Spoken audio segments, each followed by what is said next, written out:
शांति।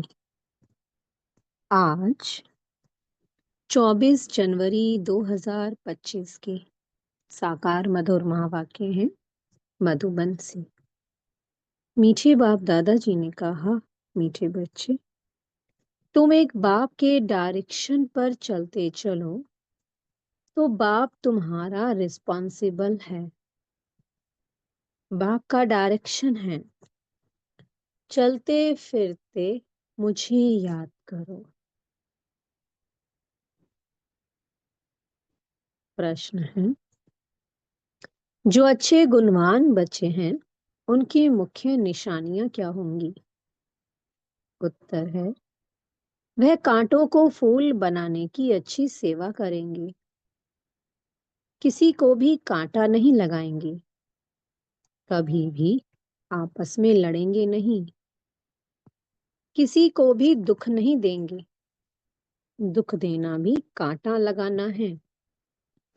गीत चला है, ये वक्त जा रहा है। ओम शांति। मीठे मीठे सिक्की लधे रूहानी बच्चों ने नंबरवार पुरुषार्थ अनुसार इस गीत का अर्थ समझा। नंबरवार इसलिए कहते हैं क्योंकि कोई तो फर्स्ट ग्रेड में समझते हैं, कोई सेकंड ग्रेड में, कोई थर्ड ग्रेड में। समझ भी हर एक की अपनी अपनी है, निश्चय बुद्धि भी हर एक की अपनी है। बाबा ने कहा, हर एक बच्चा नंबरवार, निश्चय में और समझ में। बाप तो समझाते रहते हैं, ऐसा ही हमेशा समझो कि शिव बाबा इन द्वारा डायरेक्शन देते हैं। तुम आधा कल्प आसुरी डायरेक्शन पर चलते आए हो, अब ऐसे निश्चय करो कि हम ईश्वरीय डायरेक्शन पर चलते हैं तो बेड़ा पार हो सकता है। अगर ईश्वरीय डायरेक्शन ना समझ मनुष्य का डायरेक्शन समझा तो मूंझ पड़ेंगे। तो कोई क्या समझते हैं कि ये मत कौन दे रहे हैं? ब्रह्मा बाबा दे रहे हैं। वो ब्रह्मा बाबा के साकार रथ को देख रहे होते हैं, और मत देने वाला कौन है? वो निराकार परमात्मा।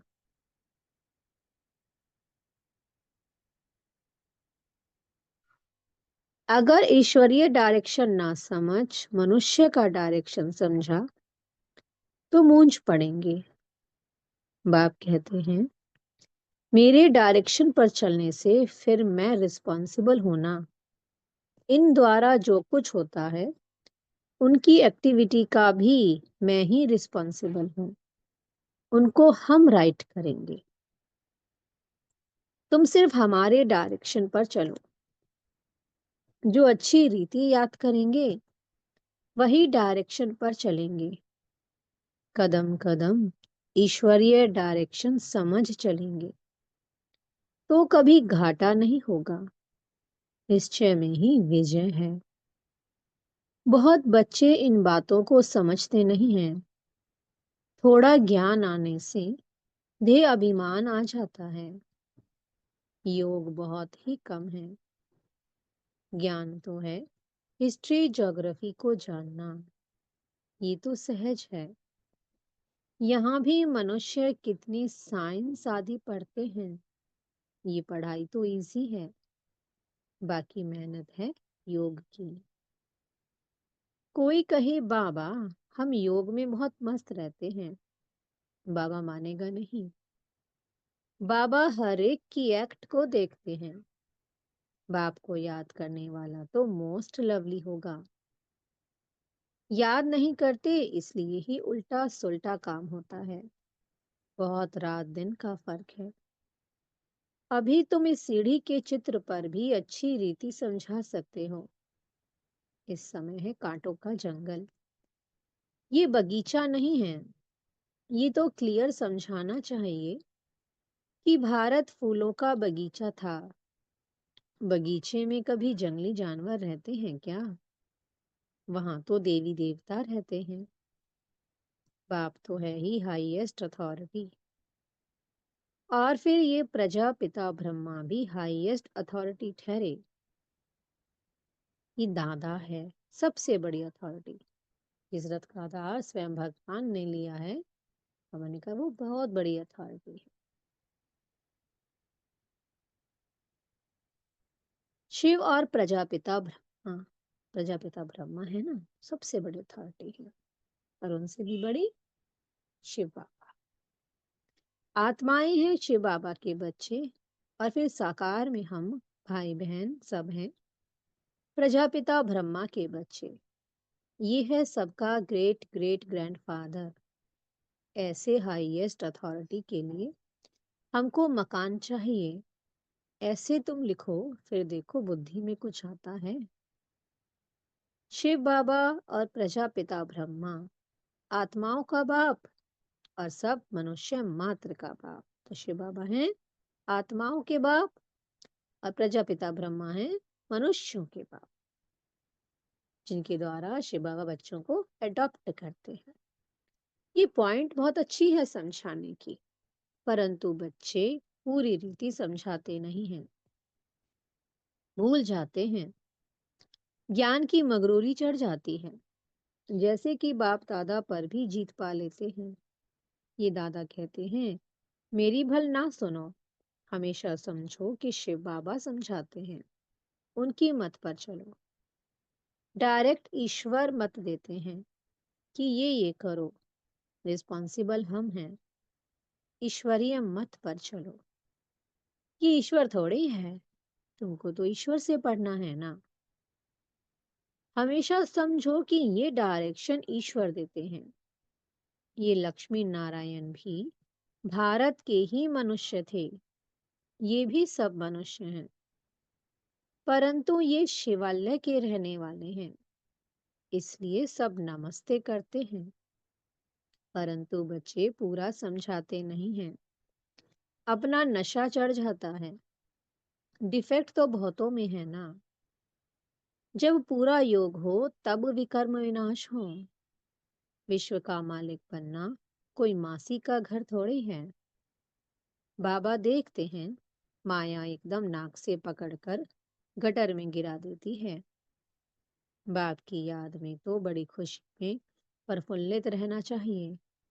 सामने एम ऑब्जेक्ट खड़ी है, हम ये लक्ष्मी नारायण बन रहे हैं। भूल जाने से खुशी का पारा नहीं चढ़ता है। जिसको एम ऑब्जेक्ट कभी बुद्धि में नहीं रहती, तो खुशी का पारा भी नहीं रहता। एक याद नहीं रहती तो खुशी नहीं चढ़ती। तो खुशी के लिए क्या चाहिए? तो याद और एम ऑब्जेक्ट हमेशा बुद्धि में रहे कि मैं क्या बनने जा रहा हूँ। मैं लक्ष्मी नारायण, मैं इनके जैसा बनने जा रहा हूँ। भूल जाने से खुशी का पारा नहीं चढ़ता है। कहते हैं हमको निष्ठा में बिठाओ। बाहर में हम याद नहीं कर सकते हैं, याद में नहीं रहते हैं, इसलिए कभी कभी बाबा भी प्रोग्राम भेज देते हैं। परंतु याद में बैठते थोड़ी हैं, बुद्धि इधर उधर भटकती रहती है। बाबा अपना मिसाल बताते हैं। नारायण का कितना पक्का भक्त था, जहां तहां साथ में नारायण का चित्र रहता था। फिर भी पूजा के समय बुद्धि इधर उधर भागती थी।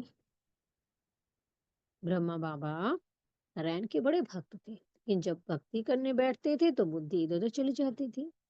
इसमें भी ऐसा होता है। बाप कहते हैं चलते फिरते बाप को याद करो। परंतु क्या ही कहते हैं बहन निष्ठा में निष्ठा कराएं। निष्ठा का तो कोई अर्थ ही नहीं है। बाबा हमेशा कहते हैं याद में रहो। कई बच्चे निष्ठा में बैठे बैठे ध्यान में चले जाते हैं, ना ज्ञान ना याद रहती। या तो फिर झुटके खाने लग पड़ते हैं। बहुतों को आदत पड़ गई है। ये तो अल्पकाल की शांति हो गई। गोया बाकी सारा दिन अशांति रहती है। चलते फिरते बाप को याद नहीं करेंगे तो पापों का बोझा कैसे उतरेगा? आधा कल्प का बोझा है, इसमें ही बड़ी मेहनत है। अपने को आत्मा समझो और बाप को याद करो। भल बाबा को बहुत बच्चे लिख भेजते हैं, इतना समय याद में रहा, परंतु याद रहती नहीं है। चार्ट को समझते ही नहीं है। बाबा बेहद का बाप है, पतित पावन है, तो खुशी में रहना चाहिए। ऐसे नहीं, हम तो शिव बाबा के हैं ना। ऐसे भी बहुत हैं, समझते हैं कि हम तो बाबा के हैं, लेकिन याद बिल्कुल करते नहीं। अगर याद करते होते तो फिर पहले नंबर में जाना चाहिए। किसको समझाने की भी बड़ी अच्छी बुद्धि चाहिए। हम तो भारत की महिमा करते हैं। नई दुनिया में आदि सनातन देवी देवताओं का राज्य था। अभी है पुरानी दुनिया, आयरन एज। वह सुखधाम, ये दुखधाम। भारत गोल्डन एज था, तो इन देवताओं का राज्य था। कहते हैं, हम कैसे समझें कि इनका राज्य था। ये नॉलेज बड़ी वंडरफुल है। जिसकी तकदीर में जो है, जो जितना पुरुषार्थ करते हैं वह देखने में तो आता है। तुम एक्टिविटी से जानते हो, है तो कलयुगी भी मनुष्य, तो सतयुगी भी मनुष्य। फिर उन्हों के आगे माथा जाकर क्यों टेकते हो। मनुष्यों के आगे जाकर आप माथा क्यों टेकते हो। इन्हों को स्वर्ग का मालिक कहते हैं ना। कोई मरता है तो कहते हैं कि फलाना स्वर्गवासी हुआ। ये भी नहीं समझते, इस समय तो नरकवासी सब हैं। जरूर पुनर्जन्म भी यहाँ ही लेंगे। बाबा हर एक की चलन से देखते रहते हैं। बाबा को कितना साधारण रीति से किस किस से बात करनी पड़ती है, संभालना पड़ता है। बाप कितना क्लियर कर समझाते हैं। समझते भी हैं तो बात बड़ी ठीक है। फिर भी क्यों बड़े बड़े कांटे बन जाते हैं।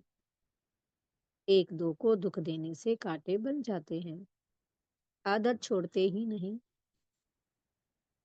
अभी बागवान बाप फूलों का बगीचा लगाते हैं, कांटों को फूल बनाते रहते हैं। उनका धंधा ही ये है। जो खुद ही कांटा होगा तो फूल कैसे बनाएगा। प्रदर्शनी में भी बड़ी खबरदारी से किसको भेजना होता है। अच्छे गुणवान बच्चे वह जो कांटों को फूल बनाने की अच्छी सेवा करते हैं, किसी को भी कांटा नहीं लगाते हैं, अर्थात किसी को भी दुख नहीं देते हैं। कभी भी आपस में लड़ते नहीं हैं। तुम बच्चे बहुत एक्यूरेट समझाते हो। इसमें किसी की इंसल्ट की तो बात ही नहीं है। अभी शिव जयंती भी आती है। तुम प्रदर्शनी जास्ती करते रहो। छोटी छोटी प्रदर्शनी पर भी समझा सकते हो। और मैंने कहा तुम सेवाएं करते रहो, प्रदर्शनियां करते रहो, सबको सुख देने की सेवा करते रहो। एक सेकंड में स्वर्गवासी बनो, अर्थात पतित भ्रष्टाचारी से पावन श्रेष्ठाचारी बनो। एक सेकंड में जीवन मुक्ति प्राप्त करो। एक सेकंड में कैसे। जैसे ही निश्चय हुआ कि मैं आत्मा हूं और ये मुझे आत्मा का पिता परमात्मा शिव मुझे स्वर्ग की बादशाही दे रहे हैं, मेरे लिए स्वर्ग लेकर आए हैं, कि ये मेरा पिता है। जैसे ही इस निश्चय हुआ और मैंने प्यार से कहा बाबा, तो उसी क्षण में बन गया स्वर्ग का मालिक। मुझे प्राप्त हो गई जीवन मुक्ति। और एक सेकंड में बन गया मैं भ्रष्टाचारी से श्रेष्ठाचारी, क्योंकि हम क्या बनने जा रहे हैं, देवी देवता। और देवता क्या होते हैं, श्रेष्ठाचारी होते हैं। तो इसके लिए करनी है हमें याद की मेहनत। जीवन मुक्ति का भी अर्थ समझते नहीं हैं। तुम भी अभी समझते हो। बाप द्वारा सबको मुक्ति जीवन मुक्ति मिलती है, परंतु ड्रामा को भी जानना है। सब धर्म स्वर्ग में नहीं आएंगे, वो फिर अपने अपने सेक्शन में चले जाएंगे, फिर अपने अपने समय पर आकर स्थापना करेंगे। झाड़ में कितना क्लियर है। एक सदगुरु के सिवाय सदगति दाता और कोई हो नहीं सकता। बाकी भक्ति सिखलाने वाले तो ढेर गुरु हैं। सदगति के लिए मनुष्य गुरु हो नहीं सकता है, परंतु समझाने का भी अक्ल चाहिए। इसमें बुद्धि से काम लेना होता है। ड्रामा का कैसा वंडरफुल खेल है। तुम्हारे में भी बहुत थोड़े हैं जो इस नशे में रहते हैं। अच्छा, मीठे मीठे से की लदे बच्चों प्रति माता पिता बाप दादा का याद प्यार और गुड मॉर्निंग। रूहानी बाप की रूहानी बच्चों को नमस्ते। हम रूहानी बच्चों की मीठे मीठे रूहानी बाप दादाजी को बहुत बहुत याद प्यार गुड मॉर्निंग और नमस्ते। रात्रि क्लास है आज 18 मार्च 1968 की। तुमको वास्तव में शास्त्रों पर वाद विवाद करने की कोई दरकार नहीं है। मूल बात है ही याद की, और सृष्टि के आदि मध्य अंत को समझना है। चक्रवर्ती राजा बनना है। इस चक्र को ही सिर्फ समझना है। इनका ही गायन है। सेकंड में जीवन मुक्ति। तुम बच्चों को वंडर लगता होगा कि आधा कल्प भक्ति चलती है। ज्ञान रिंचक नहीं। ज्ञान है ही बाप के पास। बाप द्वारा ही जानना है। ये बाप कितना अनकॉमन है। इसलिए कोर्टों में कोई निकलते हैं, वह टीचर्स ऐसे थोड़े कहेंगे। ये तो कहते हैं मैं ही बाप टीचर गुरु हूँ। तो मनुष्य सुनकर वंडर खाएंगे। भारत को मदर कंट्री कहते हैं, क्योंकि अम्बा का नाम बहुत बाला है।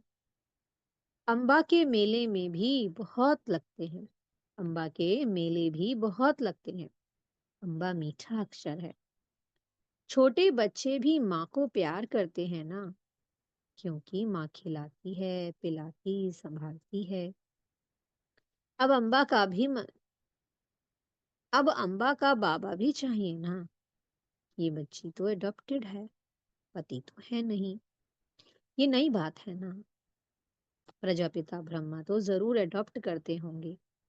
ये सभी बातें बाप ही आकर तुम बच्चों को समझाते हैं।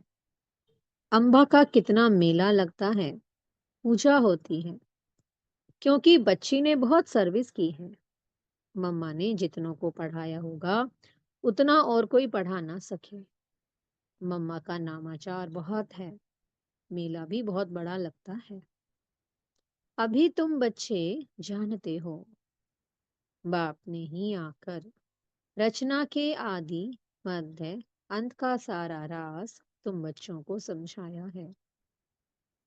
तुमको बाप के घर का भी मालूम पड़ा है। बाप से भी लव है तो घर से भी लव है। ये ज्ञान तुमको अभी मिलता है। इस पढ़ाई से कितनी कमाई होती है, तो खुशी होनी चाहिए ना। और तुम हो बिल्कुल साधारण। दुनिया को पता नहीं है। बाप आकर ये नॉलेज सुनाते हैं। बाप ही आकर सभी नई नई बातें बच्चों को सुनाते हैं। नई दुनिया बनती है बेहद की पढ़ाई से। पुरानी दुनिया से वैराग्य आ जाता है। तुम बच्चों के अंदर में ज्ञान की खुशी रहती है। बाप को और घर को याद करना है। घर तो सभी को जाना ही है। बाप तो सभी को कहेंगे ना बच्चों, हम तुमको मुक्ति जीवन मुक्ति का वर्षा देने आया हूँ।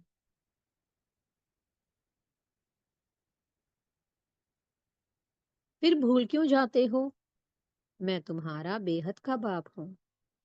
राजयोग सिखलाने आया हूँ। तो क्या तुम श्रीमत पर नहीं चलेंगे? फिर तो बहुत घाटा पड़ जाएगा। ये है बेहद का घाटा। बाप का हाथ छोड़ा तो कमाई में घाटा पड़ जाएगा। अच्छा, गुड नाइट। ओम शांति। हम बच्चों की भी मीठे मीठे बाप दादाजी को गुड नाइट। ओम शांति। धारणा के लिए मुख्य सार है। पहला पॉइंट, एक बाप की याद से मोस्ट लवली बनना है।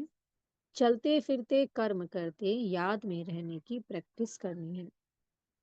बाप की याद और खुशी में प्रफुल्लित रहना है। दूसरा पॉइंट है, कदम कदम ईश्वरीय डायरेक्शन पर चल हर कार्य करना है। अपनी मगरूरी देह अभिमान का नशा नहीं दिखाना है। कोई भी उल्टा सुल्टा काम नहीं करना है, पूंछना नहीं है। मीठे सदगुरु जी ने आज वरदान दिया है। साधारण कर्म करते भी ऊंची स्थिति में स्थित रहने वाले सदा डबल लाइट भव। जैसे बाप साधारण तन लेते हैं, ऐसे आप बोलते हो, वैसे ही बोलते हैं, वैसे ही चलते हैं, तो कर्म भल साधारण है, लेकिन स्थिति ऊंची रहती है। ऐसे आप बच्चों की भी स्थिति सदा ऊंची हो, डबल लाइट बन ऊंची स्थिति में स्थित हो। कोई भी साधारण कर्म करो, सदैव यही स्मृति रहे कि अवतरित होकर अवतार बन करके श्रेष्ठ कर्म करने के लिए आए हैं। तो साधारण कर्म अलौकिक कर्म में बदल जाएंगे। स्लोगन है, आत्मिक दृष्टि वृत्ति का अभ्यास करने वाले पवित्रता को सहज धारण कर सकते हैं। आज की सेवा है, अपनी शक्तिशाली मनसा द्वारा सकाश देने की सेवा करो। जितना स्वयं को मनसा सेवा में बिजी रखेंगे, उतना सहज मायाजीत बन जाएंगे। सिर्फ स्वयं के प्रति भावुक नहीं बनो, लेकिन औरों को भी शुभ भावना और शुभ कामना द्वारा परिवर्तित करने की सेवा करो। भावना और ज्ञान, स्नेह और योग दोनों का बैलेंस हो। कल्याणकारी तो बने हो, अब बेहद विश्व कल्याणकारी बनो। ओम शांति। बहुत बहुत शुक्रिया प्यारे प्यारे हमारे मीठे मीठे बाप दादा जी का। ओम शांति।